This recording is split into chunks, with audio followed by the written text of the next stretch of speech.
Daily Show with CJ Nasello on RiverBender.com. Oh, welcome back to our daily show on this pretty warm, I'd say, Tuesday morning in downtown Alton. Across the desk from me in studio is Madison County Board Chairman Kurt Prenzler. Good morning to you, sir. How are we? Good. I think it's the afternoon. But, well, you know, the power and magic of media, okay, you know. I'm sorry. Just happened to airing this a little bit earlier in this morning, but Chairman Prenzler very kind enough to stop by Monday afternoon and record this with me. Right off the bat, the reason I gave you the call is I saw the...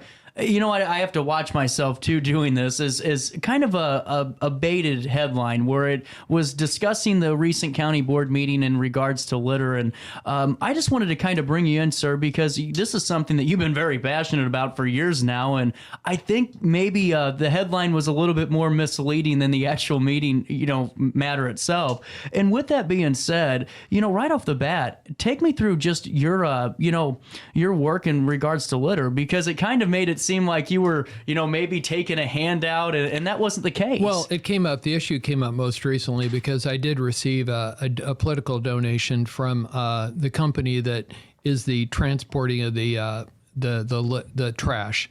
And so someone called me and they said, Kurt, I don't think that you should do that. And I thought about it. And I said, you know, I don't want there to be any appearance of impropriety, so I sent the money back. So, but as far as the litter issue, this is one thing. I'm not a Johnny-come-lately on this issue. I really hate litter. I have relatives in Germany, and I've been there, and they don't have litter. And they hate litter. So I have picked up litter in my own part of Edwardsville, where I live. And then one thing I'm very proud of is in our county building and zoning department, for the past 3 years, we've given out litter pickup kits for free, right? Which includes 4 things: includes a grabber, gloves, trash bags, and a yellow vest. And so that has been very popular. And every year we've given away, the last 3 years, we've given away 1,500 of those. So that's for people to encourage people to pick up litter where they see it in their neighborhood. I'll tell you one place that I'm very impressed where they pick up litter, and that is in downtown Collinsville. They make a really particular point of picking up everything. And I met a woman there who, she was walking her Cocker Spaniel one morning, and she had a little bag, and I said, hi, and we're talking. She said, I pick up litter when I walk my dog. So it's like a way of life litter pickup. And then I saw the Rotary Club in Collinsville. They were going through a big team of them, like about 6 people, picking up even little cigarette butts. And so clean really makes a difference. It does. And so one of the problems we've had is we do have 2 big landfills in Madison County, one in Roxana, one in Madison. And so inevitably, when those trucks are taking trash to the landfill, some of the trash falls off. So we've been working with the landfill over the years, and they have done a better and better job. It's not perfect, but they've done a better and better job of picking up. I think the trucks have done a better job of tarping. And but you know, you see other types of trucks, even the trucks that are more the standard variety garbage trucks. Inevitably, sometimes you see litter or trash falling off the trucks. So this is one thing. It's kind of like every day you need to brush your teeth. Every day you need to comb your hair. Yep. Every day we need to be picking up litter. One other thing is 255, and there's one time of year when litter is really apparent, and that is as winter ends, when the grass has not yet started to grow, and then all of a sudden you see all the trash. Yep. And so this is one thing we've learned. During COVID, IDOT had a difficult time getting enough staff, enough workers.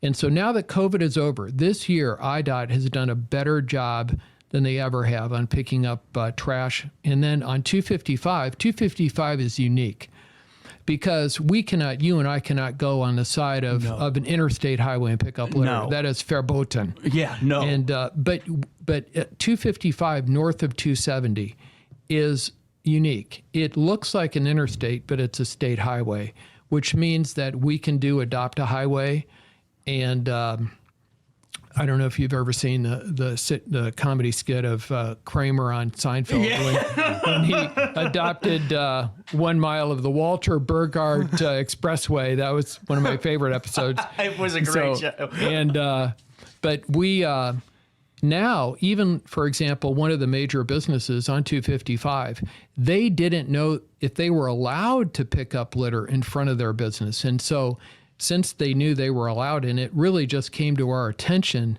that actually early, I think, I'm not sure, about a year ago, we learned that indeed 255 north of 270 looks like an interstate, but it is a state highway, which means that companies and other people can adopt parts of it and pick up litter. Well, and that's why I'm so glad to hear you say some of these things, is because when I'm reading the article, I'm going, well, I know for a good fact that the chairman has been making great strides for this. And another thing is, a couple weeks ago, we were just talking about the Adopt a Highway program coming back into the county and how big of a boost this is. And, before we go into the rabbit hole on this, how important is it for you to have the roads and the landscape looking clean? Do you think it reflects the county whenever you have those clean roads? It does. And now here we are in Alton today. Right. But the kind of the front door to Madison County is 270, and we all know they're building that new bridge, new Chain of Rocks bridge. But that's kind of the front door as people from Missouri come into Madison County. And in the past, there's been a lot of trash on the side of that interstate highway. And so what we've done, we've explored how, and I believe in benchmarking, that means going to other states, other counties, and seeing how they do things. Yep. So in Missouri, MoDOT is able to hire independent contractors to pick up litter and mow the grass on the side of the roads. So we are working with IDOT to whatever we can do, but that is our front door on 270, and we need to really focus on clean. And next year, I look forward to the spring, because I think this next year we're going to be able to do a better job than we ever have of cleaning up litter. Well, and too, on top of that, if it's okay with you, sir, I think there's a lot of things that you've done in the last, 13 years or so that, maybe people aren't really too familiar with. And I think it's, now that we have you here, no better time than ask than now. And take me through some of those. I mean, you started as county treasurer in what, 2010? That's right. I actually ran in 2006. Okay. Well, we don't have to talk about that. Well, no, it's okay, because in 2006, I'm a CPA, and I noticed that there's something going wrong with the tax sales. And to make a long story short, I ran for treasurer against Fred Bathon, and that's when I ran as a Republican. A lot of people like, Kurt, you can't win. This is a Democrat county. You can't win. So I ran, and indeed, I did not win. But we did in the meantime. We called the FBI, because we went to the county and we said, this isn't right, what's going on. Right. And so we did call the FBI. And then 4 years later, I ran again. I won. And what I did is I automated the tax sale. So I reformed that system. And indeed, then the FBI came back in 2012, began an investigation. In 2013, the former treasurer pleaded guilty and went to prison in 2014. Wow. So we cleaned that up. But the other issue that really motivated me to get involved and run for office is property taxes. And that is something that is just, people get that in the mail every year, and it must be paid. There's no getting around it. And so whatever we can do to improve that situation. So let me tell you what I've done. Number one, when I became treasurer, I very consciously reduced the payroll by 30%. So we went from 18 employees to 12. Wow. Okay. And I just wanted to prove that, we could do it. We could run a good treasurer's office with a leaner staff.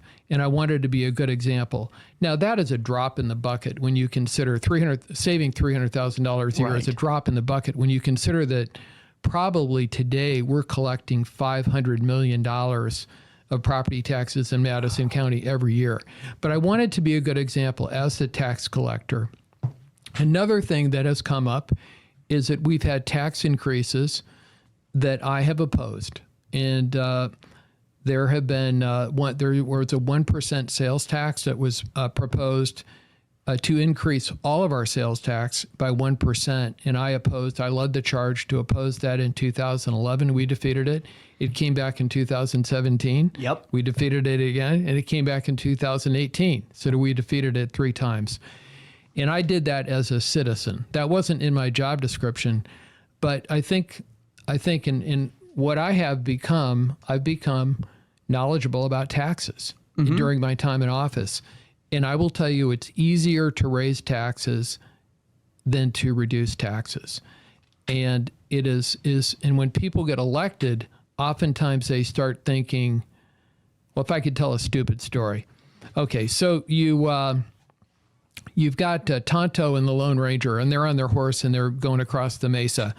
And the Lone Ranger turns to Tonto and he says, hey, Tonto, don't look now, but I think we're surrounded by Indians. And Tonto says, what do you mean, we, Kemosabe? and so the idea is, who is we? Who is we?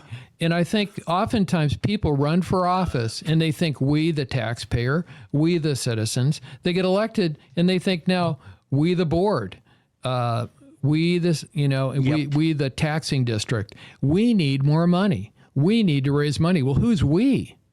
That's my question.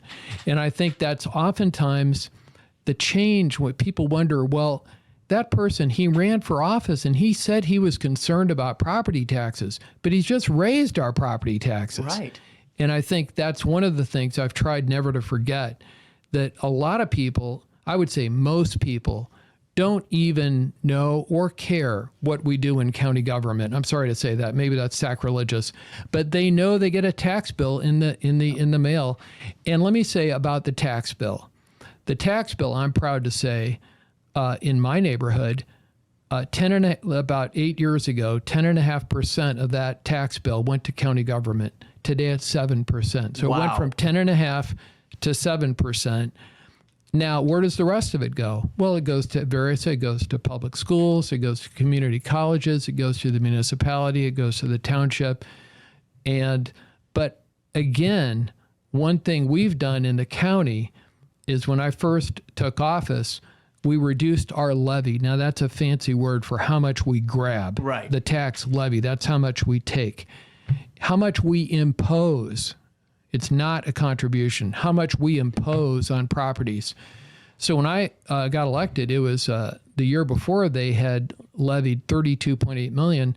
So I reduced it. We reduced it. The county board approved a $1.8 million reduction, about 5%, but we've kept it flat. Now, here's what's interesting. We've kept it flat, even though over the years, we all know that the property values, because of inflation, keep going up and up and up and up.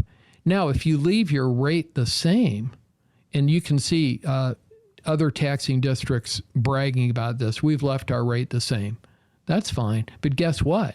The property values are all increasing because of inflation. So that means you keep getting more money. Right. We have not done that in the county. And so what we've done is we reduced our levy from 32.8 to 32.6 to 30.8, and we've kept it flat for 6 years. Now, I'm making no promises for the future. Right. But we have done that. And so we've done that to basically say, we're not going to just leave the rate the same and take advantage of inflation. Because when people are in their homes and the tax assessor says your property is valued higher, indeed it is. But you know what? Should the taxing district take advantage of that by just leaving the rate the same and reaping the advantages of inflation? And so these are all the little tricks of the trade. And this is how taxing districts can raise taxes in many different ways. And so this is what I've been fighting against. Well, and I mean, there's a lot there. And with that being said, Chairman Prenzler, I mean, you're absolutely right. You said something earlier I completely agree with, and that's maybe not a lot of people really care about what goes on in the board. And I'd take it a step further. I mean, you look at any headline about city government around town or village government, and it's like, well, I didn't know they were doing this, or when was this coming down the pipeline? But if that headline's a little bit nasty, that's when everyone starts to click.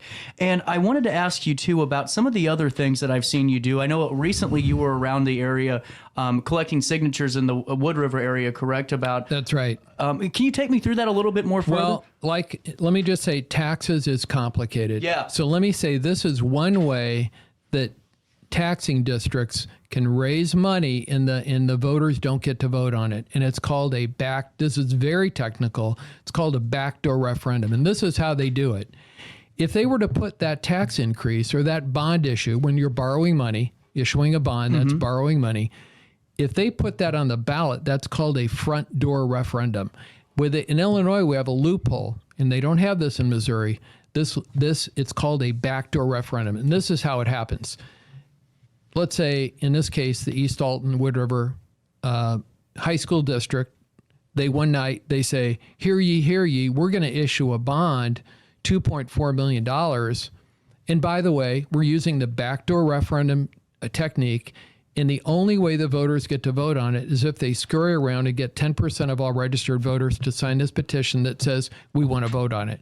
So they did that on July 12th.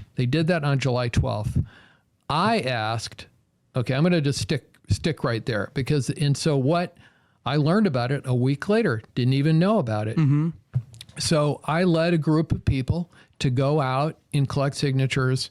And so I think it was probably about 8 or 9 days ago that we submitted those signatures to the East Alton Wood River. We submitted 1,125, and we needed 832.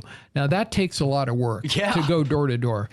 And when they do that, they require the citizens just to vote on it. They require the citizens to go and scurry around town. First of all, you have to learn about it. Exactly. And people don't even know about it. For example, I learned about it 7 days after they did it. So we didn't have 30 days. We had 23 days. And those 7 days add up. They do. Yeah. Absolutely.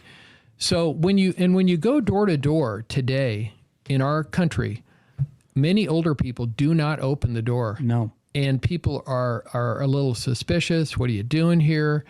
And so it is a difficult job to get that number of signatures. Yeah, and I could only imagine that. And like you said, just with the trust and the global climate right now, not a lot of people are opening their doors for folks, and you guys have to work twice as harder to get these signatures obtained. Well, and what the school board could have done is they could have just put it on the ballot in the first place, which is called a front door referendum.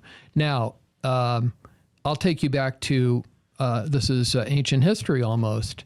It's actually 10 years ago. I can't believe it.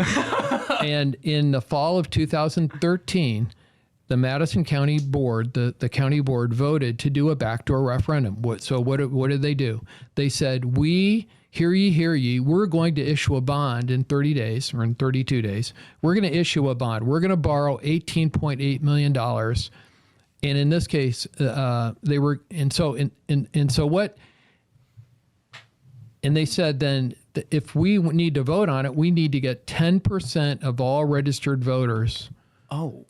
And in the county, at that time we had 176,000 registered voters. We needed 17,600 signatures. And I will tell you, those of us who collected signatures, we kind of looked at each other for about 7 days, like, how in the world?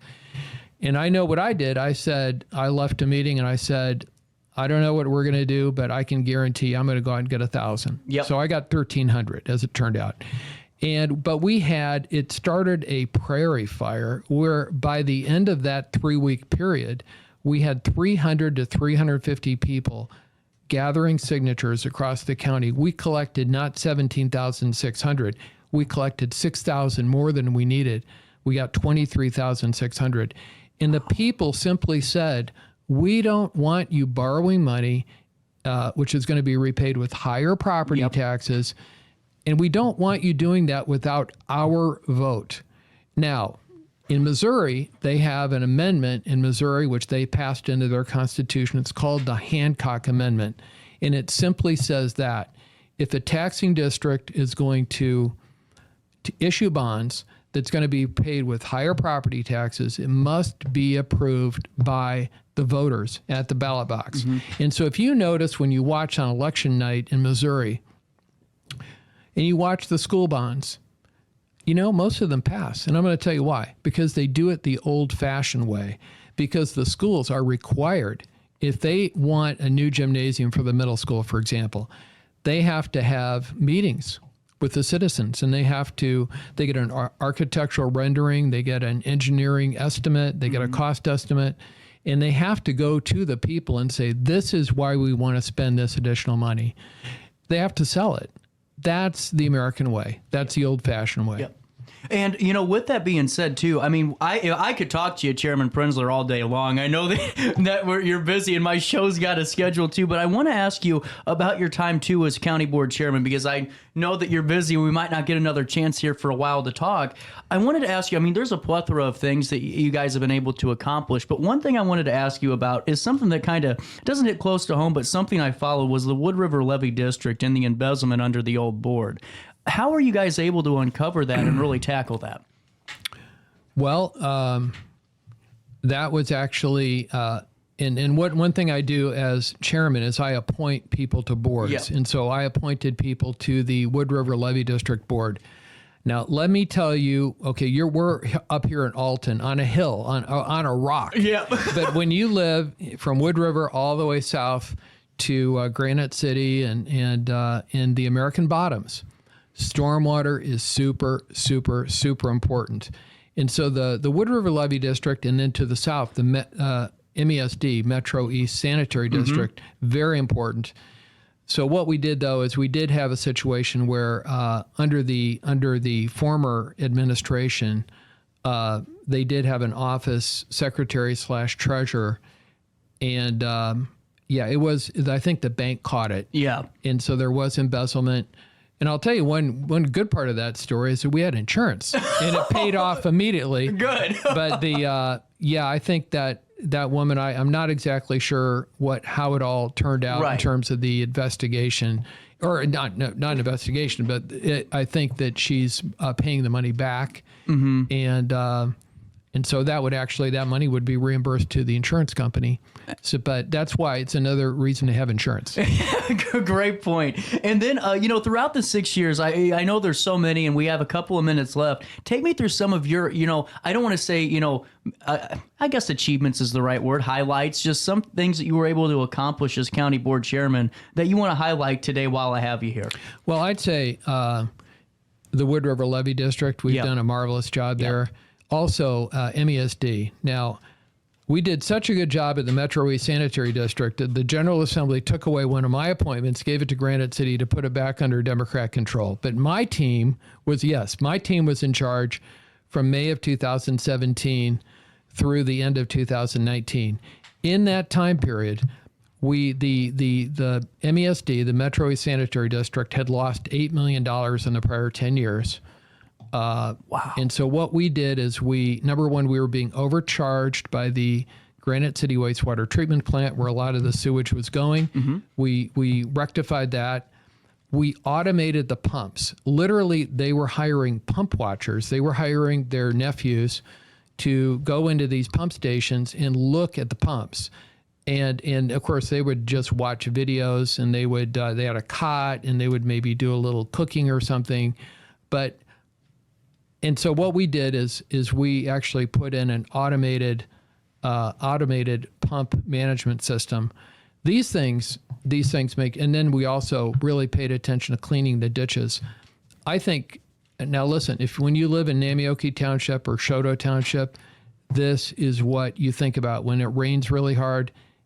That water, and especially if the Mississippi is high, that water has to be pumped out into the Mississippi. Well, I'm telling you what, Chairman Prenzler, and I only had a couple of years with my uncle and grandpa's business, the Rigdon, but there was times when the rain season came, people in Wood River would call us or Roxana, or, down that area, and it's just, hey, wait, you don't want to call us yet. Wait a couple of days and wait to see if they're able to pump the water out, because that isn't your sewer. That's storm water that's floating around down there. And that's true, and nobody really talks about those sanitary and sewer issues, and there's a lot of them around town. Well, this is just what, this is important. we did have the second highest level of the Mississippi. That was in June of 2019. Yep. And I will say, too, that it's taken a lot of people addressing things. About, I would say, 13 years ago, there was after the Hurricane in Katrina in New Orleans, the FEMA went around the country and they were looking at the levees, and the levees in this area were disqualified. And that was a big problem.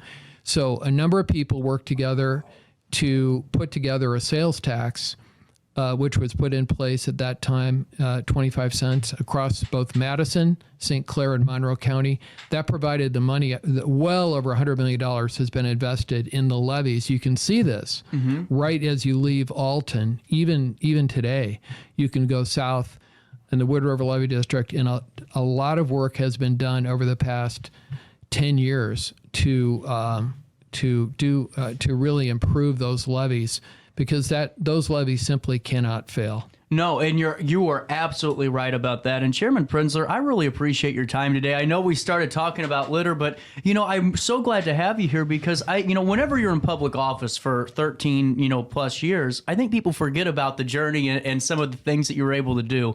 And for you to take the time out today means a lot, sir. And anytime you want to come back on, talk about anything that's on your mind, you're more than welcome to do so. Very good. Thank you, CJ. We'll take a quick break. This 22nd day of August in downtown Alton rolls back your way after a quick one right here on RiverBender.com.